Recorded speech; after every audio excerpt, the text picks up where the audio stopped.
Hello, my name is Lester Kiewit and welcome to The Bull. And I'm Tara Roos. And thanks so much for joining us, where we talk about politics, parliament, and we have a hot take on pop culture.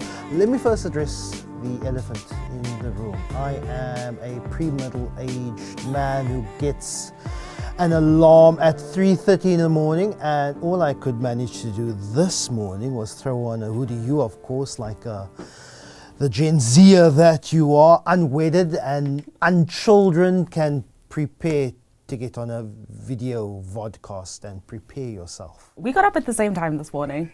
We got up. For completely different reasons. But thanks so much again, Tara. It's really being a pleasure unpacking these things for you. Today we're going to be focusing on the politics around Starlink. We're going to be talking about what's been happening in parliamentary committees, and that around the private members bill, an amendment to the Prevention of Illegal Evictions Act, PI. We also will be focusing on the presidential questions answered in the National Assembly, and I'll wait to hear what your hot take is. But let's start off what many people have been talking about this week, and that is the reframing of BEE requirements to allow low orbit satellites which provide internet into this country. ICT companies have been looking at South Africa to grow, and what's been mainly on top of people's minds is, will this provide access to Elon Musk's Starlink? It's currently not operating in South Africa because of those regulatory hurdles. Elon Musk has blamed triple BEE requirements, claiming it's discrimination, whereas government, in the form of the Communications and Digital Technologies Minister, Solly Malatsi, says that there is a workaround to enable companies like Starlink entry into this country. They're talking about equity equivalent procedures. What exactly is equity equivalence? So this entire debacle started when the minister had gazetted a policy directive stating that ICASA had to imply a specific clause in the ECA. So the ECA is the Electronic Communications Act, and that guides all telecommunications in South Africa. And if you had watched the committee briefing, the committee chair and all the members in the committee, when the minister had presented in front of the committee, they were quintessentially saying the exact same thing. What this comes down to is two fundamental words in this specific act. In the ECA, it states that companies, in order to operate in South Africa, need a 30% BEE requirement and or other conditions need to be met. So the committee chair is standing there, and so all of the MPs in the committee, and saying 30% requirement for BEE and or other conditions met. And the minister's sitting there and saying, exactly, and or other conditions met. So they're saying the exact same thing, but the interpretation is the issue. Something that we need to look at is that the minister gazetted a policy directive. He did not make an amendment to the ECA. He also stated that he is not telling ICASA what to do. But these ICASA ICT codes have been implemented since 2016, and they have not been properly upheld. Thus, him issuing a policy directive. And with it being gazetted now, the public has 30 days to comment about whether or not they think that this is the right move forward. I do think, personally, Minister Malatsi faced a lot of backlash in committee when talking about this new policy directive. And I think that he falsely received a lot of the back end from the Donald Trump Cyril Ramaphosa showdown chip. And this is now being seen as buying into Starlink and allowing America to come through the back door. I don't think that that is the case. When Solly Malatsi started as Minister for Digital Communications, he had spoken about wanting Starlink to come. It was one of his department's big objectives coming into the 7th administration. They had been in talks with Starlink for months now. And so I think the gazetting of this policy directive is at an inconvenient time. I do not think that it is for Starlink to come through the back door. Because the minister in the presidency, Kumbutsa Ntshavheni, also went on the TV talk shows the day before saying this is not about Starlink. This is a government policy to open up the sector for low orbit internet satellites. And despite my views on procedure, in which I fully agree that the department and the minister is correct, on a fundamental principle level, I think that Starlink being able to operate in South Africa is an absolute no-go. But we have to look at the personalities involved, and this is where the politics comes in. And you have Solly Malatsi, who is a minister in the government of national unity, but a member of the Democratic Alliance. Kusela Diko is Cyril Ramaphosa's former spokesperson. She is an ANC member, and she is chairperson of the Communications Committee. These two have had issues before. They have previously clashed, and I think this conversation reflects the broader tensions within the GNU, but also between the ANC and the DA. Remember when Sonny Malatsi, as communications minister, he withdrew certain policies with regard to the SABC, and Kusela Diko at the time also accused him of not following procedure. As a committee chairman and a minister, they have been clashing heads since the beginning of the 7th administration, the SABC, CETA, now Starlink. And I do think that, and you know, I don't like to come to the defense of the DA, but I do think that Minister Malatsi has faced a lot of backlash, specifically in committee. You know, I was there in the briefing, and the way in which specific MPs had attacked him directly as if he was there in the White House room and he had said, yes, Elon Musk, come to my country now. Something that I also think is so important for South Africans to understand, and I am not for Starlink operating. I do think specifically looking at how CETA is essentially a state failure, it is a national security risk, and that is my biggest concern. Because the department is not also, by letting Starlink operating in South Africa, holding a gun to South Africans' heads to say you need to use Starlink. When you look at Starlink has many benefits, right? Because the satellites are low orbiting. I think it's only 550 kilometers out of range. So there's like a 7 times higher processing speed for the internet. And when you look at the stats currently, only 1.7% of all rural households in South Africa have internet access. But whether or not Starlink is going to be able to match South Africa's competitive rates to the broadband connection networks here still has to be seen. We don't know what those implementations are. And by letting them operate in the country on the basis of looking at the ECA, I don't think that is a point of contention. My fundamental principal disagreement is that I do not, and this is a personal opinion, I don't trust Elon Musk as a person. I think that it is a national security risk, and I think that is the issue we need to be focusing on. Before we get into the national security risk, I think there are two.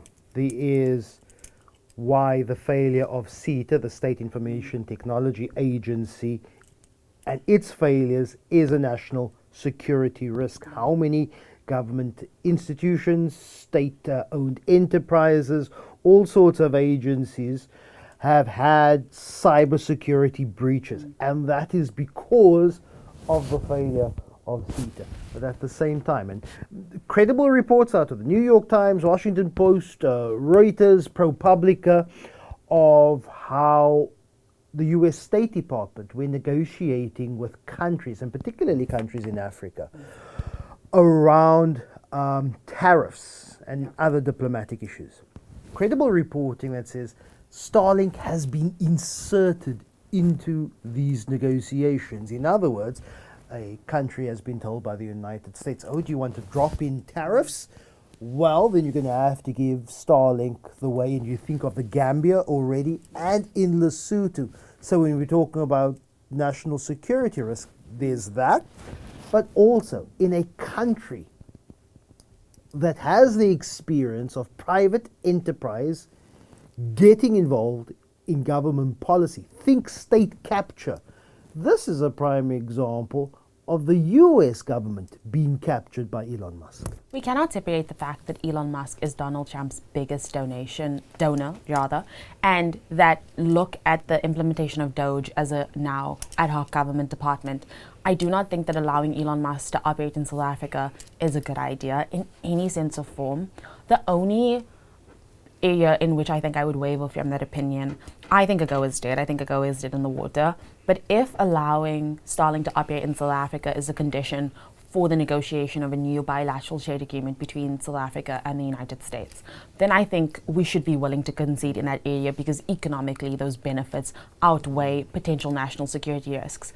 But then I would caution South Africans, and that's where I think the South African public also needs to use their own discernment, is that no matter what Starlink comes out to market themselves as the new internet provider in South Africa, that they need to not hand over their information, they need to not use Starlink, because ultimately then it will come up to the public about whether or not Elon Musk could have large-scale access to the country. Okay, going from one committee to another, let's go to the Human Settlements Committee. The Democratic Alliance tabling a private members bill before that committee, or should I say retabling, because in 2022 the DA tabled the PI amendment bill, that's the Prevention of Illegal Evictions amendment bill. So here's what's happened. As a consequence of COVID, we've seen people migrating to urban centres, and also we have seen an increase in the number of unlawful occupation of private and state-owned land. The Prevention of Illegal Eviction Act, it safeguards vulnerable communities, saying that court orders need to be sought in order to evict. There's a particular time frame in which municipalities and private landowners need to do that. Also being a proviso on who then has the responsibility of providing alternative accommodation. Among the things that the amendment wants to do is that it wants to add a punitive measure if someone is found to be inciting people to illegally occupy land, and this could be for monetary gain. We do know of the phenomena of shack farming, but also in terms of certain extortion groups saying that if we move onto a particular land, it prevents some form of development and we can use that as some sort of leverage. What is the purpose of the Democratic Alliance to table this bill? But also, would there be any appetite from its main partner, the ANC, to actually give an ear to this bill, noting that it's not just a DA-run city of Cape Town that experiences unlawful occupations, but metros and municipalities across the country? I would stick my neck out and go out on a limb here and say this bill will not make it. I think the bill is going to be dead in the water very soon. And I know that is quite a bold assumption, but sitting in the committee briefing and listening and looking at the reactions to this bill, I don't think that this is going anywhere for two reasons.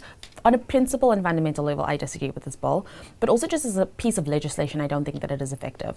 I think that it is trying to treat the symptoms of what we currently see now, specifically in the city of Cape Town, when looking at the large homelessness crisis, instead of addressing the root cause and issues. But when you look at specifically the criminalization approach, a big key issue from the bill is that it wants to increase potential prison imprisonments from 2 years to 5 years for illegal land occupation. And a big thing in PI is looking about the occupation of land in what is determined as in good faith. And what do you then determine as good faith?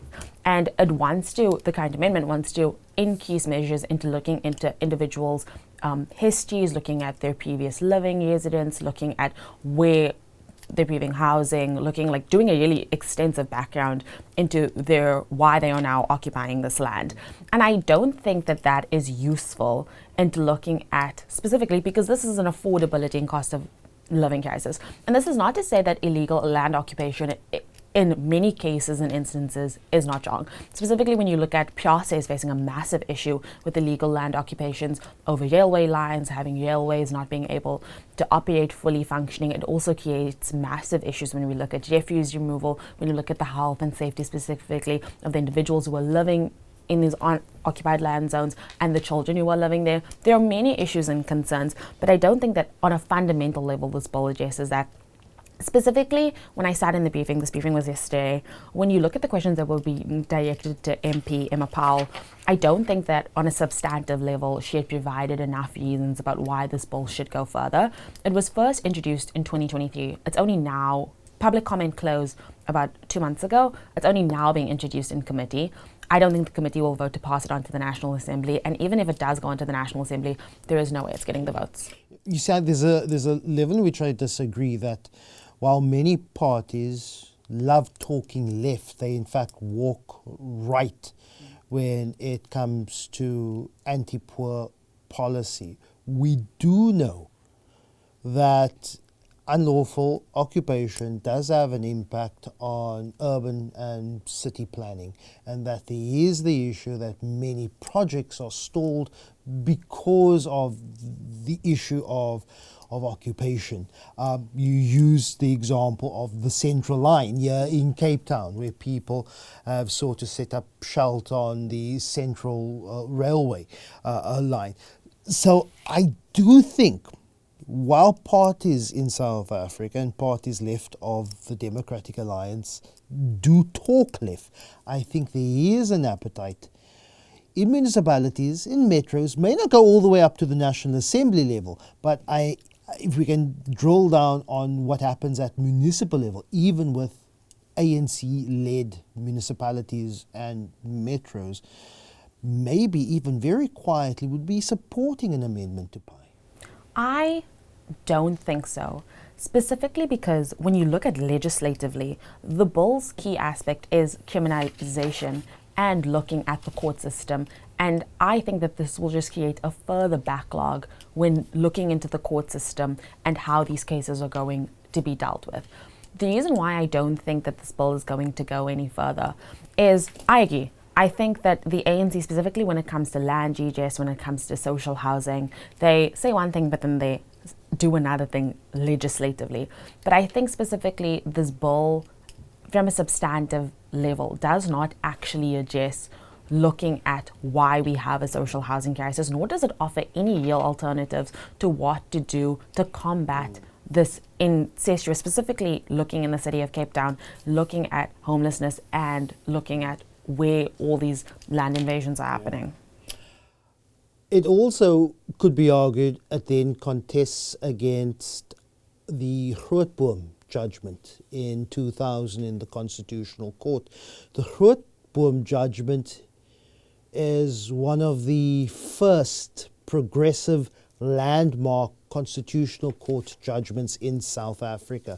If you think of other examples, it would be Brown versus Board of Education in the US, in which they desegregated schools. You look at Roe v. Wade, also in the US courts. It has this particular symbolism in our court and our judicial body of Grootboom saying that the state has the responsibility of seeing to equitable housing infrastructure. The state has the responsibility that regardless of litigation, they must develop coordinated housing policies, that unlawful occupiers have constitutional rights and there must be just and equitable consideration of housing provision. And if I look at some of the amendments proposed in this PI amendment, they then would go against the grain of what is an incredibly symbolic judgment, which is Grootboom in the Constitutional Court.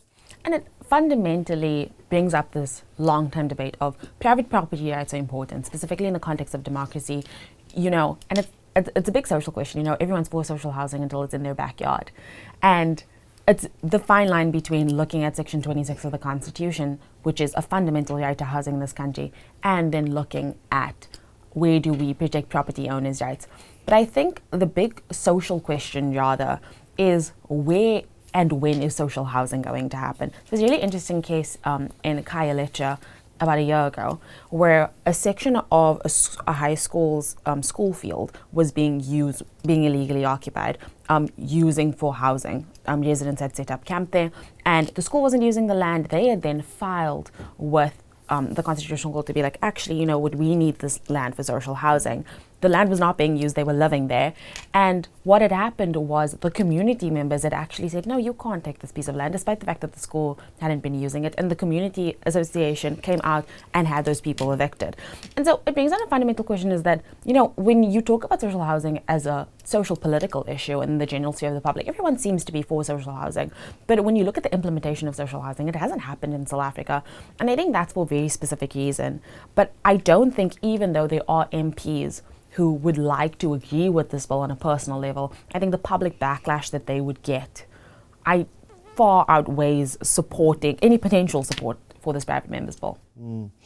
Let's move on to the president in the National Assembly. He was answering questions in person. Interesting questions, some that delivered some theatrics in Parliament, questions around mineral resource level, the cost of living, national economic growth, South Africa's diplomacy in the Ukraine conflict, question around race classification asked by the Patriotic Alliance. But let's start with the theatre of it all first, what has become quite familiar in South Africa's National Assembly, and that is EFF disruptions. EFF disruptions are common. We saw an EFF MP getting thrown out. This specific question had relate again to Donald Trump and Cyril Ramaphosa in the infamous White House showdown. And I think that it was also extremely timely. Questions only come around once every quarter. You only get 6 questions, and there are only 4 supplementary questions being asked for every 6 questions. So this is really a time to ask the president anything and anything. Well, not anything and everything. There are some limits. But when we look at specifically the digestion, now that the dust is settled, when we're looking at, and we saw this in the portfolio committee relating to Starlink, we see this now with coming up in questions, is that I think that the White House will follow Cyril Ramaphosa well into his presidency. We're going to see it come up again in a few months when AGOA eventually falls. And I think this is going to be one of the defining things of his presidential term. And then a question or a response that it appeared as if Cyril Ramaphosa has been waiting all his life. It was a question of empowerment transformation versus economic growth. There are arguments and proponents for black economic empowerment. There are arguments for and proponents of, yes, transformation, but not at the threat or the risk of an economy that doesn't grow. And yes, several things can be true at the same time, even contradictory. Yes, we can agree that BBBEE has created an elite black bourgeois. We can agree that BEE policies has increased income inequality in South Africa. But we can also, in the same vein, say that BEE, affirmative action, employment equity, all those things now we group together in essentially the argument of transformation, has seen the betterment of people's lives, people getting from education into the job market, particularly in private enterprises. And Cyril Ramaphosa, for 5 minutes, taking the strong defense of BEE and saying it's a counterpoint and correction of apartheid era ownership imbalances. And then he then said, Afrikaners benefited from a form of Afrikaner economic empowerment, and denying that BEE hampers growth, but then also quite firmly asserting that black South Africans must also be owners of enterprise, not just being the workers in enterprise. Absolutely. The Portfolio Committee on Small Business and Industry heard a very interesting presentation about a week or two ago, and I read the notes, is that only 1% of all companies before they go to be listed on the JSE is 100% black owned. And I think that is like a stark statistic. I mean, obviously when you operate on the JSE, you can buy and change shares, but before entering the JSE, only 1% of those companies are 100% black owned. And when you look at Ramaphosa's defense of BEE, I think it's, and my personal view is that I am for economic redress. I, in fact, think that specifically in the early 2010s when we looked at gear, I mean, while I loved years in economic strategy, I do think that there was not enough focus on economic redress to the black majority coming so early out of apartheid, and having that rapid growth system really left us with a lot of consequences that we have to deal with now. But I don't think that BE has been an effective form of economic redress for South Africans at large. I do think that economic redress is important, but I think more importantly, Ramaphosa's defense of BE is really a defense of affirmative action policies at large, because we see a large attack of affirmative action policies. Looking at the DA's new court case going against the EEA, when we look at BE, when we look at Starlink, these are big topics of conversation, and I think it was really important for the president to clarify his own personal point of view, to say that economic redress is not bad. Often, and we saw this now with the 49 defectors and this large conversation of people coming online and saying, you know, there's reverse apartheid in South Africa. That is absolutely not true. There's apparently now reverse economic apartheid in South Africa. That is absolutely not true. We need affirmative and redress policies in South Africa, and the president's clarification of that, I thought it was extremely refreshing. We don't often see him take such a hardline stance, especially in Parliament, and I think that that was extremely important in the moment. I also thought that it was really interesting coming directly after MP Mikalakis' question, Chief Whip, correction, they like to be called by their official title, DA Chief Whip of the second largest political party, where he had stated that the IPS predicted South African inflation by 2% when we look at how inflation endures. And then we had come into the Freedom from Plus questions about economic growth. And so it almost had like set the stage for the president to be like, oh, actually, you know, maybe this was a failure. And that is why it's almost as if he's been waiting for this question his entire life. And so, and this is also another thing, is that for the viewers who are watching, how questions work is that the 6 initial questions are written to the president and he can prepare for those answers. So that 5-minute speech, he had his researchers, his comms team, he was ready to answer those questions. It's only supplementary questions that get answered off the bat. And when you look at the vigor in which he gave his answer, I wouldn't be surprised if we saw him championing more economic redress measures coming towards, as this is his last term as president. Okay, so let's talk about hot takes, particularly in pop culture. I have very few hot takes my time. Look, the only hot take I have is that burgers shouldn't be taller. Burgers should be wider, but that's got nothing. That's a sandwich. It's got nothing to do with politics or parliament. What's your hot take this week? My hot take of the week actually relates to everything we've been talking about. I think that rent prices in Cape Town are absolutely insane. I, as someone who does not live in the Atlantic Seaboard area, but almost exclusively works on this side of the world, tell me why I sit in traffic for almost an hour and a half every single day.